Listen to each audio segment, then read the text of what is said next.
आज 1 जानेवारी 2026 नवीन वर्ष. नवीन वर्षाच्या तुम्हा सर्वांना खूप खूप शुभेच्छा. नवीन वर्षांमध्ये बरेच जण नवीन संकल्प घेतात. यंदा तरी आपण हा संकल्प पूर्ण करू ह्या आशेने तो संकल्प सुरू करतात. परंतु त्यांचा संकल्प सातत्य न राहिल्यामुळे, वेळेचं नियोजन न केल्यामुळे अपुरे राहतात. बरेच जण नवीन संकल्प घेतात किंवा बरेच जण आधी अपुरे राहिलेले संकल्प पूर्ण करण्याचा प्रयत्न करत असतात. आजच्या व्हिडिओमध्ये आपण 2026 मध्ये नेमके कोणते संकल्प करावेत, आपल्या निरोगी आयुष्यासाठी आपण कोणते संकल्प करणं गरजेचं आहे, ते संकल्प कशा पद्धतीने पूर्ण करावेत याबद्दलची माहिती बघणार आहोत. तेव्हा व्हिडिओ शेवटपर्यंत नक्की पहा. नमस्कार, मी डॉक्टर सविता लांजेवार. माझ्या YouTube चॅनलमध्ये तुम्हा सर्वांचं पुन्हा एकदा स्वागत आहे. नवीन वर्ष नवीन संकल्प, परंतु त्या संकल्पांना पूर्णत्वाला नेणं हे आपल्या हातात असतं. कारण की त्यामध्ये वेळेचं नियोजन, सातत्य आणि मनाचा ठाम विश्वास असणं गरजेचं असतं.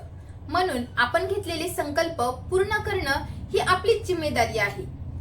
बऱ्याच जणांचे आर्थिक नियोजनासंबंधीचे संकल्प असतात. आपली आर्थिकदृष्ट्या प्रगती व्हावी असं प्रत्येकालाच वाटत असतं आणि आर्थिकदृष्ट्या प्रगती करता करता आपण आपल्या हेल्थकडे, आरोग्याकडे दुर्लक्ष करतो. परंतु हेल्थ इज वेल्थ, म्हणून वेल्थ कमावण्यासाठी आपली हेल्थ मेंटेन ठेवणं आपल्याला गरजेचं आहे. आणि म्हणूनच आपण आपल्या आरोग्यासंबंधी चांगले संकल्प घेणं अतिशय गरजेचं आहे. यामध्ये शारीरिक दृष्ट्या, मानसिक दृष्ट्या आपलं आरोग्य चांगलं ठेवण्याची देखील तेवढीच गरज आहे. कारण की आजकाल शारीरिक पेक्षा मानसिक दुखणं जास्त आहे आणि ह्या मानसिक अस्वास्थ्यामुळे बऱ्याच जणांना अचानक हार्ट अटॅक येतो किंवा डिप्रेशन मध्ये चालले जातात किंवा अति स्ट्रेसमुळे कॅन्सर होण्याचा देखील धोका असतो. म्हणून शारीरिक आणि मानसिक स्वास्थ्य टिकवणं अतिशय गरजेचं आहे. 2026 मध्ये तुम्ही घेण्यासारखे संकल्प म्हणजे यामध्ये सर्वात प्रथम सेल्फ केअर. म्हणून आपण आपल्या स्वतःची काळजी आधी घेणं गरजेचं आहे. आपण आपली स्वतःची काळजी आधी व्यवस्थित घेतली तर आपण आपल्या कुटुंबाची काळजी घेऊ शकतो. जर तुम्ही तिशीच्या स्त्रिया असाल तर तुम्ही दरवर्षी आवर्जून आपली ब्लड टेस्ट करणं गरजेचं आहे. रुटीन चेकअप करणं गरजेचं आहे. तिशीच्या स्त्रियांमध्ये बरेचसे हार्मोनल चेंजेस बघितले जातात. बऱ्याच स्त्रियांना पाळीच्या समस्या असतात.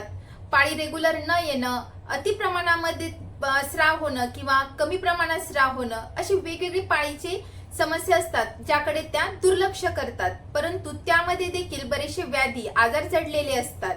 तसेच बऱ्याच स्त्रियांच्या ब्रेस्टमध्ये मायन्यूट चेंजेस झालेले असतात. ते त्यांच्या सुरुवातीच्या काळामध्ये लक्षात येत नाही आणि बऱ्याच जणांचे जेव्हा रुटीन चेकअप केले जातात तेव्हा ब्रेस्ट कॅन्सर सस्पेक्ट झालेले बघितले गेले आहे. म्हणून प्रत्येक स्त्रीने वयाच्या 30 नंतर आपल्या जवळच्या स्त्रीरोग तज्ञाकडे जाऊन आपलं रुटीन चेकअप करणं गरजेचं आहे.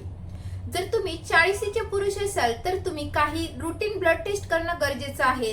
तसेच ECG, 2D इको यासारख्या टेस्ट करणं देखील गरजेचं आहे. परवाच्याच बातमीमध्ये आपण सर्वांनी ऐकलंच असेल, नागपूरचे प्रसिद्ध न्यूरोसर्जन कार्डियक अरेस्टमुळे एक्सपायर झाले. म्हणून कधी कोणाला काय होऊ शकतं हे आपण सांगू शकत नाही. आणि आपण जेव्हा रुटीन चेकअप करत असतो तेव्हा आपल्याला बरेचसे सस्पेक्टेड आजार बघायला मिळतात. आणि जर आपल्याला आजार लवकर माहिती पडले तर आपण त्याची ट्रीटमेंट वेळेवर घेतो. कमी वेळेमध्ये आणि कमी औषधांमध्ये बरेचसे विकार बरे व्हायला मदत होते. जर आपली हेल्थ व्यवस्थित असेल, फिटनेस असेल तर आपलं कामामध्ये देखील व्यवस्थित लक्ष लागतं.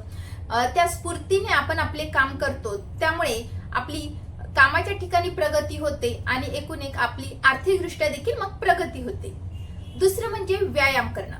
बरेच जणांचा संकल्प नवीन वर्षामध्ये व्यायाम करण्याचा असतो आणि नवीन वर्षाच्या 1-2 आठवड्यापर्यंत आपल्याला बऱ्याचशा गार्डनमध्ये, जॉगर्स पार्कमध्ये अतिशय गर्दी दिसते आणि ही गर्दी हळूहळू 2-3 आठवड्याने ओसरते.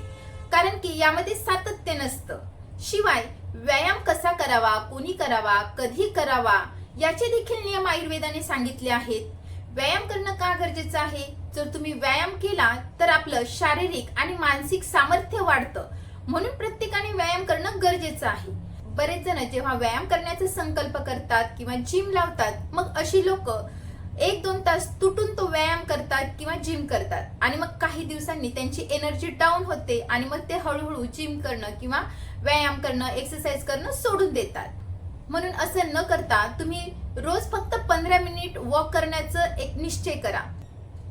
एक आठवडा 15 मिनिट कंटिन्यू वॉक करण्याचा एक निर्णय घ्या. त्यानंतर पुढच्या आठवड्यामध्ये वेगळा व्यायाम त्यामध्ये ऍड करा किंवा किंवा 15 मिनिट वॉक करण्याचे वाढवा. एकूण अर्धा तास तुम्ही वॉक करू शकतात. त्यानंतर व्यायाम कधी करावा? व्यायाम हा सकाळी करावा. आयुर्वेदानुसार व्यायाम सकाळी करण्यास सांगितले आहे. आयुर्वेदाच्या बऱ्याचशा संहितेमध्ये दिनचर्येमध्ये व्यायामाचं महत्व सांगितलं आहे.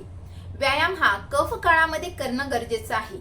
सकाळचा काळ हा कफ दोषाचा असतो आणि ह्या काळामध्ये केलेला व्यायाम आपल्या शरीराला, मनाला सामर्थ्य देतो, त्याची सहनशक्ती वाढवतो. परंतु बरेच जण रात्रीच्या वेळेस जिम करतात किंवा पहाटे 3-4 वाजता जिमला जातात.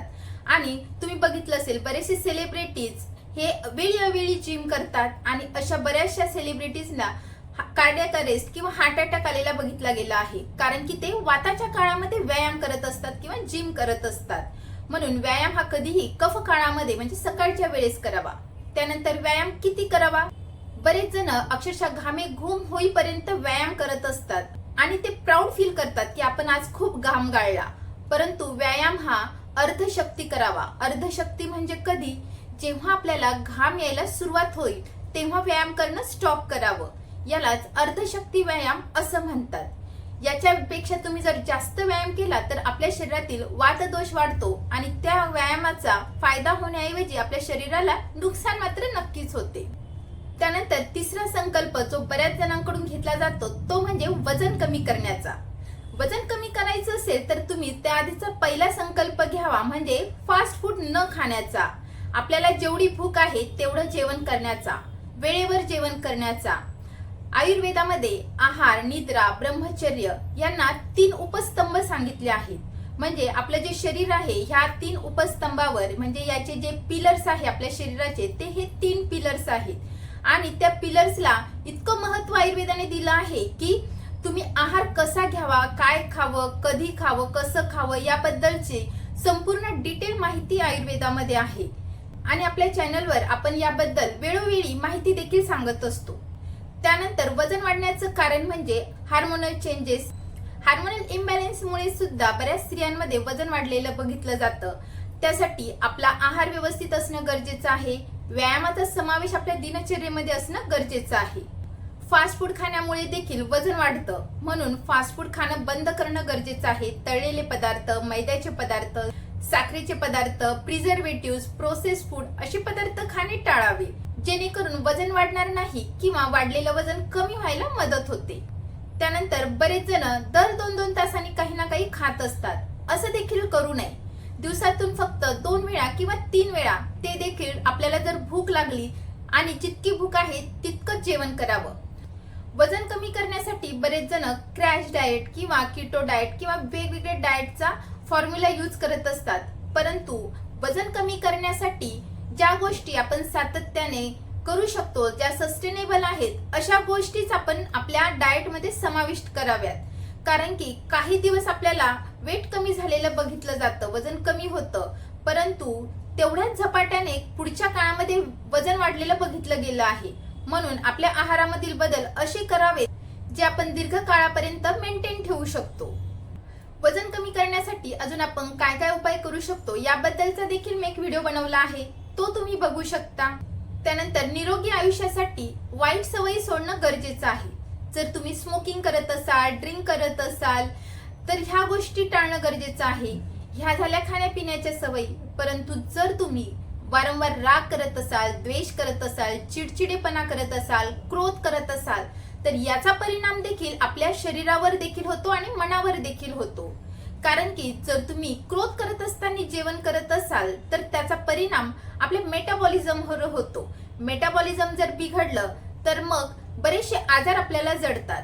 जर तुम्हाला चिंता असेल, स्ट्रेस असेल, टेन्शन असेल, अशा परिस्थितीमध्ये देखील जर तुम्ही जेवण केलं तर त्याचा परिणाम देखील आपल्या पचनक्रियेवर होतो आणि आपल्याला हृदयविकारासारखे विकार देखील जडू शकतात. म्हणूनच जेवण करताना आनंदी असणं गरजेचं आहे. जर तुम्हाला स्ट्रेस, टेन्शन, अँझायटी असेल किंवा क्रोध, चिंता, चिडचिडेपणा वाढला असेल तर यासाठी तुम्ही योगा, प्राणायाम यांच्या सवयी लावणं गरजेचं आहे. भ्रामरी सारखे प्राणायाम जर तुम्ही केले तर तुमची चिंता, चिडचिडेपणा, क्रोध कमी व्हायला मदत होते. अनुलोम विलोम सारखा प्राणायाम जर तुम्ही केला तर हार्मोन बॅलन्स मध्ये यायला मदत होते. सूर्यनमस्कार सारखे व्यायाम केले तर तुमचं वजन आटोक्यात यायला मदत होते. त्यानंतर आपल्या जीवनाबद्दल सकारात्मक दृष्टिकोन ठेवणं गरजेचं आहे. कितीही वाईट परिस्थिती असो, जर तुम्ही सकारात्मक असाल तर आपल्या जीवनामध्ये बदल तुम्ही स्वतः घडवू शकतात. जर तुम्ही कुठल्याही छोट्या छोट्या परिस्थितीमध्ये नकारात्मकता दाखवत असेल तर आपल्या आजूबाजूचा औरा देखील निगेटिव्ह होतो, नकारात्मक होतो आणि त्याचा परिणाम आपल्या शरीरावर आणि मनावर होत असतो. म्हणून कुठल्याही वाईट परिस्थितीमध्ये सकारात्मक दृष्टिकोन ठेवणं गरजेचं आहे. जर तुम्हाला असाध्य विकार जरी होत असेल तर त्या विकाराला जर तुम्ही सकारात्मक दृष्टीने सामना केला तर असे आजार तुम्ही बरे करू शकणार नाही, परंतु त्याच्यासोबत जर तुम्ही लढत राहिला तर तुमचं आयुष्य थोडंसं वाढू शकतं. म्हणून प्रत्येक वेळेस सकारात्मक राहणं गरजेचं आहे. त्यानंतर वेळेचं पालन, वेळेला अतिशय महत्त्व देणं गरजेचं आहे. जर तुम्ही आपल्या जीवनामध्ये वेळेला महत्त्व दिलं तर सक्सेस तुमचंच आहे. आरोग्याच्या बाबतीमध्ये वेळेला महत्त्व देणं काय गरजेचं आहे तर दिनचर्येची सुरुवात ही वेळेवर करणं गरजेचं आहे. ब्रह्ममुहूर्ते उत्तिष्ठते, म्हणजे ब्रह्ममुहूर्ताला म्हणजे पहाटे उठणं गरजेचं आहे. त्यानंतर प्रातर्विधी वगैरे आटोपून स्नान वगैरे करून जर तुम्हाला भूक लागली त्यानुसार जेवण करणं. त्यानंतर दुपारच्या जेवणाच्या वेळेचं पालन करणं. दुपारचं जेवण हे 12 ते 2च्या दरम्यान करणं. संध्याकाळचं जेवण 6 ते 7च्या दरम्यान करणं. ह्या वेळेचं जर पालन केलं तर तुमचं जीवन निरोगी राहायला मदत होते. बऱ्याच जणांना चुकीच्या आर्थिक नियोजनामुळे देखील स्ट्रेस येत असतो, टेन्शन येत असतं. म्हणून आर्थिक नियोजन करण्यासंबंधी तुम्ही माहिती घ्या, त्याबद्दलची पुस्तकं वाचा, खर्चाचा हिशोब लिहून ठेवायला शिका. त्यानंतर तुम्ही भरपूर बचत न करता महिन्याला थोडी थोडी बचत करत राहा, जेणेकरून वर्षाच्या शेवटी ती बचत आपल्याला जास्त प्रमाणात मिळेल. त्यानंतर जर तुम्ही करिअर ओरिएंटेड असाल, करिअरमध्ये तुम्हाला सक्सेस पाहिजे असेल तर तुम्ही आपल्याला अपग्रेड ठेवणं गरजेचं आहे. कारण की तुम्ही आजकाल बघितलं असेल, प्रत्येक जण जेव्हा मोबाईल अपडेट करत असतो तेव्हा तो त्यांना चांगला वाटत असतो. बऱ्याच जणांना लेटेस्ट मॉडेल पाहिजे असतो का, कारण की त्यामध्ये अपडेटेड व्हर्जन असतं. म्हणून आपण देखील आपल्या स्वतःला जगानुसार तसेच आपल्या नोकरी संबंधित जे काही अपडेट्स असतात त्याबद्दल आपल्याला अपडेट राहणं गरजेचं आहे. कारण की जी नवीन नवीन पिढी येत असते ती ऑलरेडी अपडेटेड असते. जुने जे वर्कर असतात, कर्मचारी असतात, त्यांना नवीन माहिती जर नसेल, नवीन गोष्टींचं नॉलेज नसेल तर त्यामुळे त्यांच्या कामाच्या प्रगतीवर देखील त्याचा परिणाम होऊ शकतो. मेंटल हेल्थ चांगले ठेवण्यासाठी नातेसंबंध सुरळीत करणं अतिशय गरजेचं आहे. आपले नातेवाईक, आपले मित्रमंडळी यांच्यासोबत तुम्ही संबंध चांगले बनवा, त्यामुळे देखील आपली मेंटल हेल्थ चांगली व्हायला मदत होते. जर तुमचे नातेसंबंध चांगले नसतील तर त्याचा परिणाम देखील आपल्या मनावर होतो. बरेच जण त्यामुळे स्ट्रेस, डिप्रेशन मध्ये देखील जाऊ शकतात. जर तुमचं नातं आपल्या पार्टनर सोबत व्यवस्थित नसेल तर तुम्ही एकत्र बसून बोलावे. तुमच्या नात्यामध्ये ज्या समस्या असतील त्या दोघं एकत्र मिळून सॉल्व्ह करणं गरजेचं आहे. जर तुमचं सासू सुनांचे नातं खराब असेल तर अशा वेळी काय करावं असा बऱ्याच जणांना प्रश्न पडतो. नातं खराब होत असेल आणि त्याचा परिणाम तुमच्या हेल्थवर होत असेल तर त्या नातेसंबंधांमध्ये बदल करणं हे तुमच्या हातात आहे.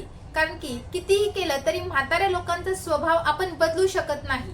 ते जसे आहेत तसेच आपल्याला एक्सेप्ट करणं गरजेचं आहे. त्यांनी जेवढे आयुष्य जगले आहेत त्या आयुष्यामध्ये त्यांनी काही जे नियम बनवले आहेत त्या नियमांनीच ते चालतात आणि त्या नियमांमध्ये आपण जर बदल करत असू किंवा त्यांचे नियम चुकीचे जरी असेल तरी सुद्धा आपल्याला ते चुकीचे वाटतात, त्यांच्यासाठी ते बरोबर असतात.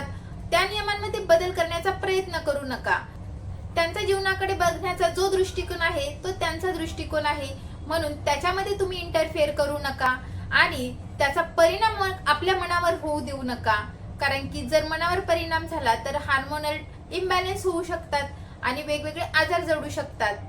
जर तुम्ही एखाद्या व्यक्तीचा स्वभाव बदलू शकत नसाल तर ती व्यक्ती किंवा ते नातेसंबंध किंवा ती परिस्थिती जशी आहे तशी ऍक्सेप्ट करणं, स्वीकार करायला शिका. त्यामुळे तुमची मेंटल हेल्थ डिस्टर्ब होणार नाही. वेगवेगळ्या सणाच्या निमित्ताने किंवा वाढदिवसाच्या निमित्ताने नातेवाईकांना, मित्रमंडळींना कॉल करत राहा. कृतज्ञता व्यक्त करायला शिका. त्यामुळे देखील मनावरचं ओझं कमी होतं, मेंटल स्ट्रेस कमी व्हायला मदत होते. आपल्याला आतूनच सकारात्मक ऊर्जा प्राप्त होते. दररोज कुणाचे ना कुणाचे तरी आभार मानत राहा. किंवा कुठल्याही गोष्टीबद्दल आभार मानत राहा. जर तुम्ही मॅरिड असाल तर आपल्याला जो पार्टनर मिळाला आहे त्याबद्दल आभार माना. तुम्हाला जर लेकरं असतील तर आपल्याला जे लेकरं मिळाले आहेत त्याबद्दल तुम्ही आभार माना. किंवा तुम्ही जर नवीन ड्रेस घातला असेल त्याबद्दल देवाला आभार माना. असं जर तुम्ही ग्रॅटिट्यूड जर ठेवलं तर त्यामुळे सुद्धा आपल्या जीवनामध्ये बदल घडून येतो. समाजासाठी देखील काही ना काही कामं करत राहा. जसं की रक्तदान शिबिरमध्ये जाऊन रक्तदान करणं, झाडे लावणं, झाडे जोपासणं, आजूबाजूचा परिसर स्वच्छ ठेवणं. असं केल्यामुळे सुद्धा बऱ्याच जणांना मानसिक आनंद मिळतो. किंवा तुम्ही नवीन कौशल्य देखील आत्मसात करू शकतात. कलरिंग, पेंटिंग किंवा क्रोशे पासून वेगवेगळ्या वस्तू बनवायला शिका.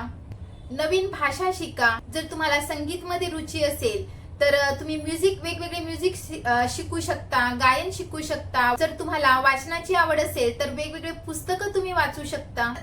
आणि ह्या सर्व गोष्टींमुळे आपलं मानसिक स्वास्थ्य टिकून जर राहिलं तर बरेचसे शारीरिक आजार देखील होत नाही. तर अशा प्रकारे ह्या वर्षी तुम्ही जंक फूडला नो बोला, सकस आहार घ्यायला सुरुवात करा. सकस आहारामध्ये वेगवेगळ्या प्रकारच्या भाज्या, फळं, ड्राय फ्रुट्स तसेच नेहमी हायड्रेटेड राहणं, पाणी पिणं अतिशय गरजेचं आहे. आणि सर्वात इम्पॉर्टंट म्हणजे रात्रीची झोप. रात्री वेळेवर झोपणं देखील अतिशय गरजेचं आहे. रात्री 11 वाजता जर झोपले तर आपलं शरीर हे डिटॉक्सिफिकेशन मोडवर जातं. आपलं लिव्हर डिटॉक्सिफाय होतं, आपलं फुफ्फुस डिटॉक्सिफाय होतं. त्यामुळे रात्रीची झोप व्यवस्थित आणि शांत तसेच गाढ लागणं गरजेचं आहे. रात्रीची झोप सुमारे 6 ते 7 तास होणं गरजेचं आहे. तसेच रात्रीची झोप तुम्हाला येत नसेल तर तुम्ही यावर घरगुती काय उपाय करू शकता याबद्दल देखील मी व्हिडिओ बनवला आहे. तर अशा प्रकारे 2026 मध्ये तुम्ही डिसिप्लिन, कन्सिस्टन्सी, सातत्य आणि वेळेचं नियोजन, पॉझिटिव्ह ॲटिट्यूड म्हणजे मी 2026 मध्ये फिट राहील, याऐवजी मी रोज 3 किलोमीटर चालेल असा पॉझिटिव्ह ॲटिट्यूड ठेवा. कारण की माझे आरोग्य ही माझी जबाबदारी. पुन्हा भेटूयात पुढच्या व्हिडिओमध्ये. तोपर्यंत हेल्दी खा, हेल्दी रहा, आयुर्वेदाला जवळ करा. धन्यवाद.